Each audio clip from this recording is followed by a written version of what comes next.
guys? Hey, everybody.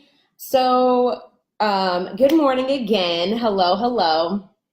Today, like you guys know, I'm on my whole morning routine kick where I'm getting up at 6:30 every morning, doing my morning devotional, kind of pouring into myself before I start responding to the day.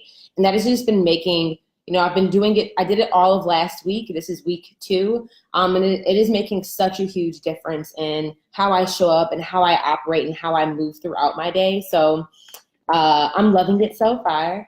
But today something that's been really heavy on my heart and things that have been kind of going on in my world is pruning. The act of pruning, cutting, trimming, pruning in areas where you are seeing growth in your life. And I think this is really important, mainly because I think a lot of the time, as you may be growing in your business or growing in your life and you're starting to see advancement with whatever it is that you've been intentional with doing, then you start to realize you start to maybe think, what can I be doing right now to get the maximum potential out of whatever it is that I'm doing? What can I do right now to start doubling down, tripling down on the results that I'm getting? And a lot of the time we get so uncomfortable to start to cut and to prune that we will just allow whatever it is that we're growing to just grow wildly out of control without trimming, without cutting, and without pruning along the way. And this morning, I know I mentioned this before, but I'll mention it again. I am going through the Prayer of Jabez devotional. And it's just such an amazing devotional. I know for me, I've been looking for some sort of devotional so that I can stay consistent with. And this has been one that has been really, really powerful for me since I started it, last week or so. But one of the passages that was referenced today was John 15. And John 15 talks all about the vine and the branches. And it just really made a huge imprint on me, because even as I'm in this season of my business and I'm looking at, okay, this is where I'm at and this is where I want to go. We sometimes, maybe you guys can relate to this. You get so caught up on, what do I need to be doing more of? What do I need to be adding to my plate? What more do I need to be doing? When a lot of the time, it's not that you need to be doing more to get the result. You actually need to start cutting things out. You need to start pruning. You need to start removing the dead weight, the infected branches, the things that are no longer producing fruit, and to cut them and get rid of them. And when you start to cut and when you start to prune, that's when you make room for whatever it is that you're growing to continue to grow and to continue to flourish. I don't know if you can relate to that. I know for me, a lot of the time I'm thinking about, okay, what's the next level look like? Okay, what more do I need to be doing to get there? And we start adding all these things to our plate, when in actuality, we really need to actually slash and cut things out and remove things. And I think it's just so, in conjunction with what I was reading this morning in my prayer time. And I'm going to just share that with you guys, because I just think it's really powerful, and maybe this might resonate with you based on what season you're in. But this is John 15, and it says, I am the true vine and my Father is the gardener. And he cuts off every branch in me that bears no fruit, while every branch that does bear fruit he prunes, so that it will be even more fruitful. And the thing that I love about that is, he's saying in here in John 15, it says he cuts off every branch that does not bear fruit. And when you start to evaluate your business and you start to evaluate your life and you start to really look at, okay, I may be doing a lot. I may be growing in a lot of areas. I may be active and busy in this avenue and this avenue and this avenue. But really, have you taken a moment to sit down and say, are these activities, or is this growth, or what I'm doing that's being busy, is it actually producing fruit? And when it's not producing fruit, do you have the courage to cut it and to remove that branch, to get rid of it? And I know, I don't know about you, but I know for me, I get terrified, or I'm having to learn. Let me not say that. Let me be careful with my words here. I am having to learn the habit of being able to shift my perspective to say, when I'm cutting things, that's not a bad thing. When I'm removing things from my plate, removing things from my business that are not producing the fruit that I know God wants it to be producing, and I know it's not producing the fruit, and it's not really worthwhile of my attention and effort, that's a good thing.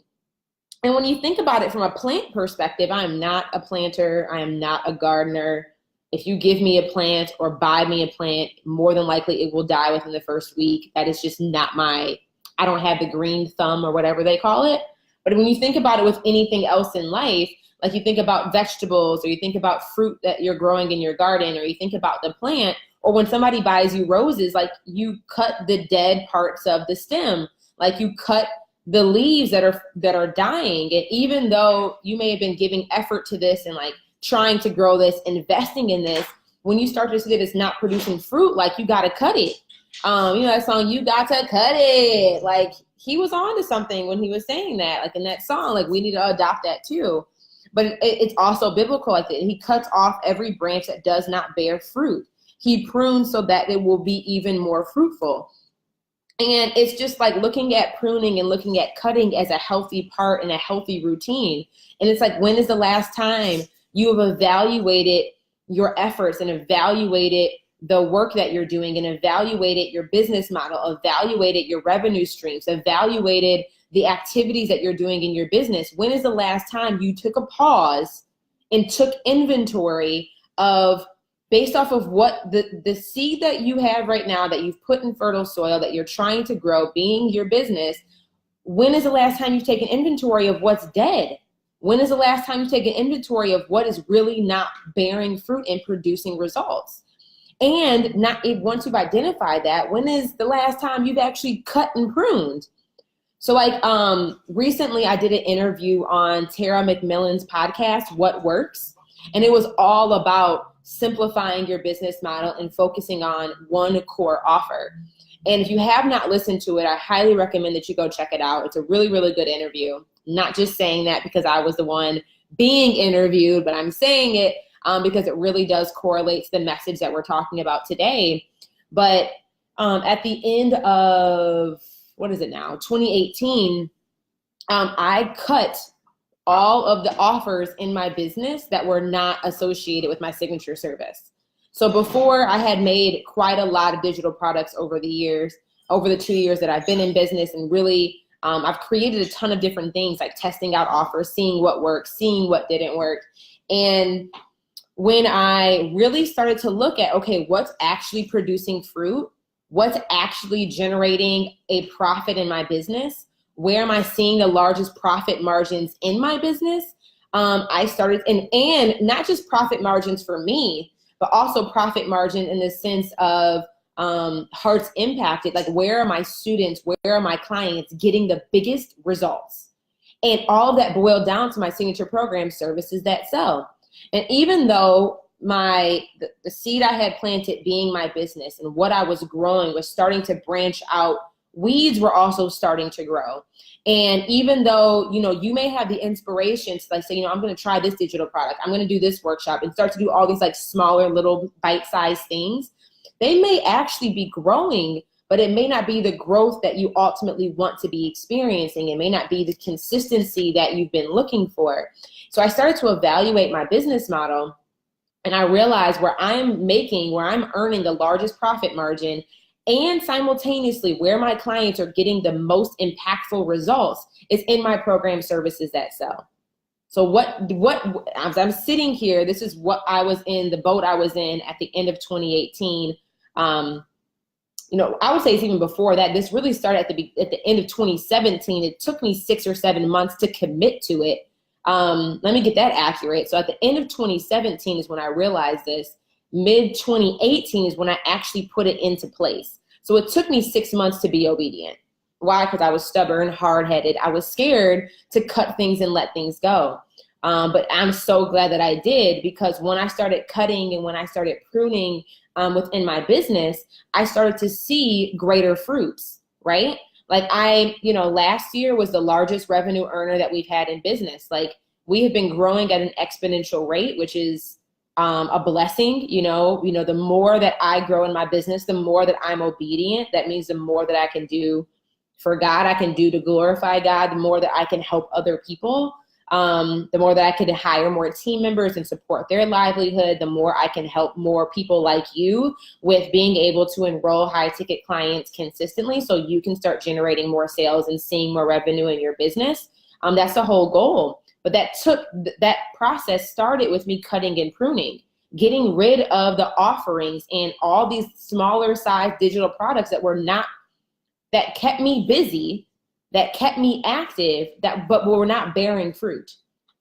And even though some of them were profitable, it's when I really start to look at this, it's it's not just the fact that it's growing, because weeds grow, but that doesn't mean you want weeds in your garden, right?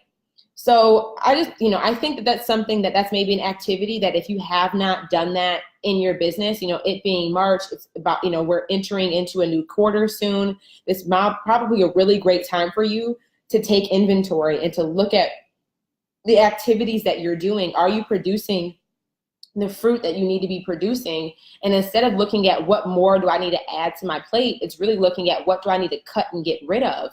I use my business model in revenue streams as an example, but this may be habits that you have that are not serving you. You may need to cut out your excuses of being afraid of showing up and putting yourself out there. You may need to cut, staying up too late because that's preventing you from getting up in the morning and it's making you be sluggish to start your day. You may need to cut internal habits or negative self-talk or things that are self-sabotaging the results and the experience that you want to be having, in the natural world. It may not be a revenue stream for you. You may need to cut the idea or perceptions or myths or misconceptions that you have about, I need to produce free content for a year before I can start selling. You may need to cut that belief. You may need to cut the belief that you have to grow a large audience before you start making offers.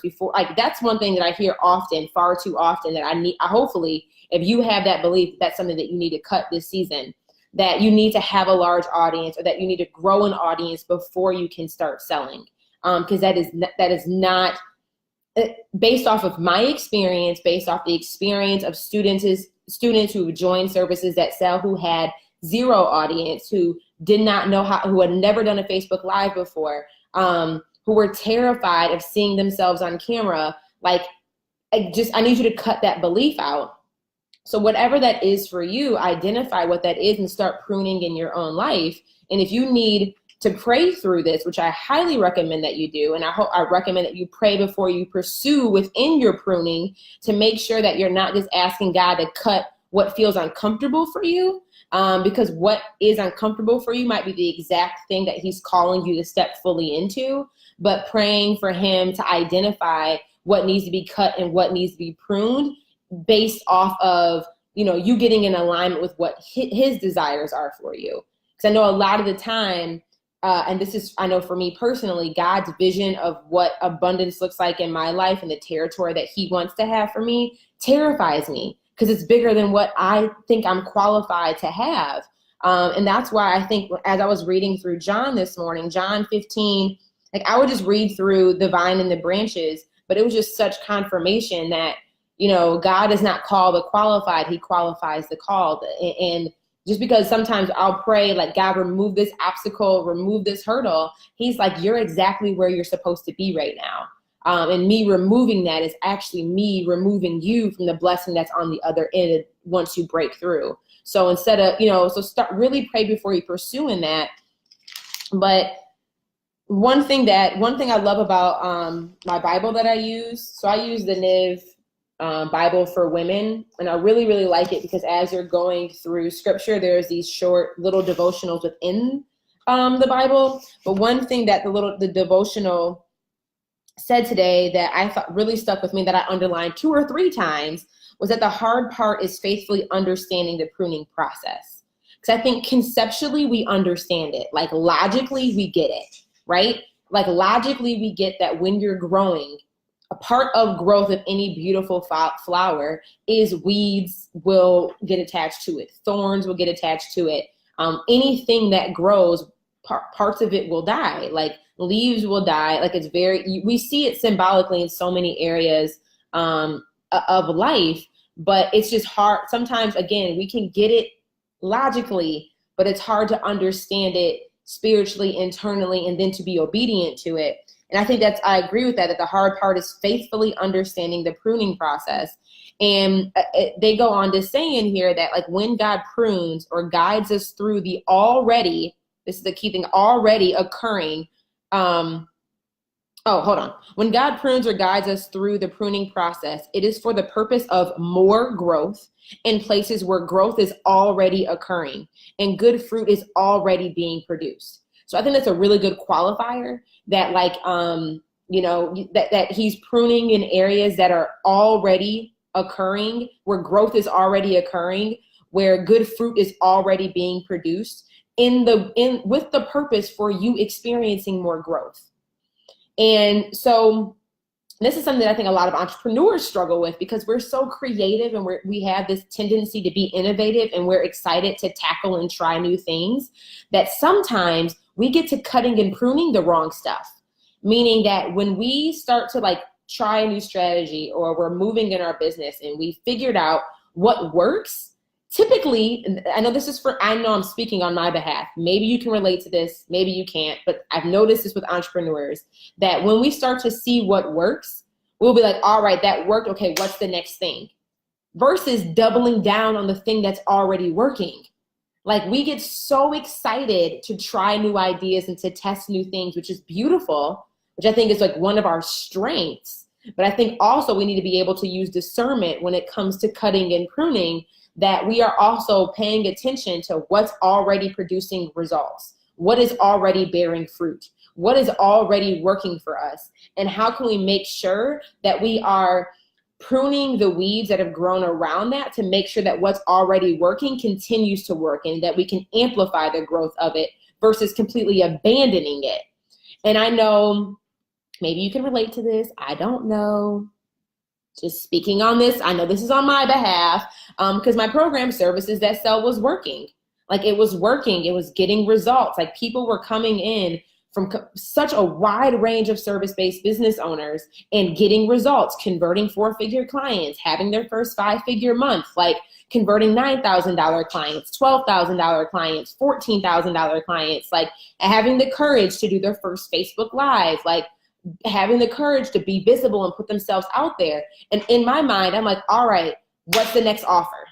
What's the next thing I need to go create? What's the next product that I need to put out there? And it's like, bruh, young thug, have a seat. Like let a OG, the original God, like the God, break something down to you, boo-boo. I don't need you to go create nothing else. I just need you to cut the little BS, cut the weeds that are starting to grow around it, so I can allow the thing that's already growing to produce more fruit. I don't need you to go create something else yet. Can you first just tend to this first thing? Can you tend to the offer that's already producing results for your clients? That's already producing fruit for your home? That's already allowing you to hire team members and support your team members? Can you just focus on the thing that's already paying your bills? And I'm like, okay, that makes some, you making sense. That's connecting with me. But understanding it logically and faithfully trusting the process are two different things, right? That's why, I'm not going to lie. I'll be 100% transparent. And I dive into this in much more detail in Tara McMillan's interview on What Works podcast. It took me 6 months to be obedient. Like it took me 6 months of fighting and struggling and battling with God, debating with God about like, is this what I should be doing?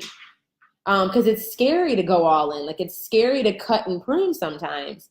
But I think that's a really important caveat of that. Like look at where you're already producing fruit. Look at what's already working. Look at where you're already seeing growth and seeing activity. I know for me, another thing is live video. And this is why I say it so often, is so powerful. Somebody else asked me the other day, like, Jay, Is your Facebook group the reason why you're able to generate new leads? Or is it your ads? Or is it your list? I'm like, y'all, every aspect of growth in my business started with me doing live video. Like me showing up consistently when I didn't feel like it, when I was scared to be on camera, when I didn't know what I was going to say, when I stumbled, when I completely blanked out when the camera went on. Like all of my old live videos are still on my page for a reason, because it allows me to go back and look at how far I've grown, but it allows you to see my track record. Like, so if you are curious, like what did Jay's first videos look like? One, they were like trash. They weren't trash, but I mean like they were just like, it was rough. Like it was rough. But go back on my Facebook timeline, on my Facebook page, Jerisha Hawk, scroll back to the beginning and like see what I was posting. But what did I not do? I didn't stop. I consistently kept showing up. And live video has been the originator or been the foundation of all the growth that is taking place in my business. Like my live video is my soil. It's where new people discover me. It's how I got Black Enterprise, got featured in Black Enterprise. It's how I've gotten pretty much every speaking engagement up until this day. Because I literally, like in the past, I don't know, 2 months, actually started pitching myself for opportunities. But for the last 2.5 years since I've been online, every opportunity, speaking opportunity, public relations opportunity that has come my way has been because of my live video. All of you guys who have discovered me, it is because either somebody watched my live video and told you about me, and that's why you joined my Facebook group. That's why you joined my email list. That's why you enrolled in services that sell. It all started with my live video. And that is something that I know works. So it's like, you know, how can I prune and cut the areas where I can be amplifying the growth of my live video? Jay, go live more. Stop being like, well, I don't know what I'm going to talk about today, or my hair isn't done, or like my makeup isn't beat, or I still haven't bought the fancy Canon camera that I want, or like my background isn't popping enough, so I can't go live. Like, bro, you blocking your blessings. Like, so for me, it's just looking at, and I hope that this message resonates with you, is where can you make cuts and where do you need to start pruning so you can start to expect more growth? And how can you, and I just encourage you, you know, to ask God to help you understand and to have more faith in the pruning process. You know, just talk to him at some point today and just ask him to speak to you in a way that you can understand.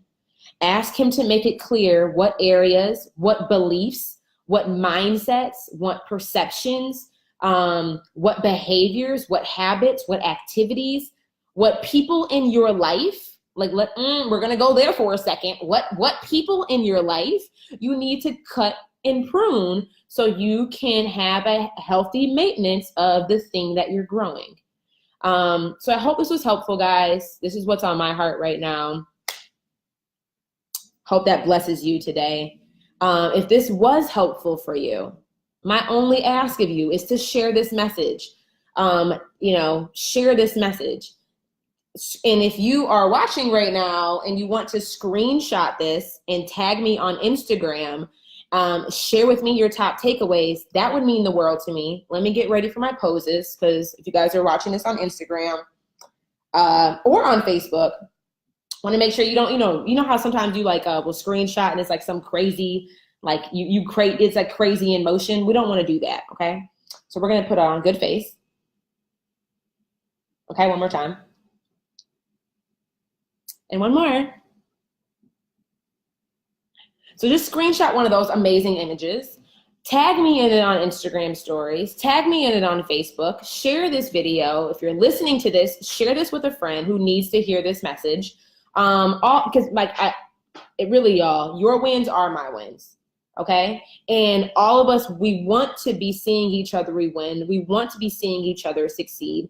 And part of that success process is cutting and pruning. So I just invite you guys to share the message today.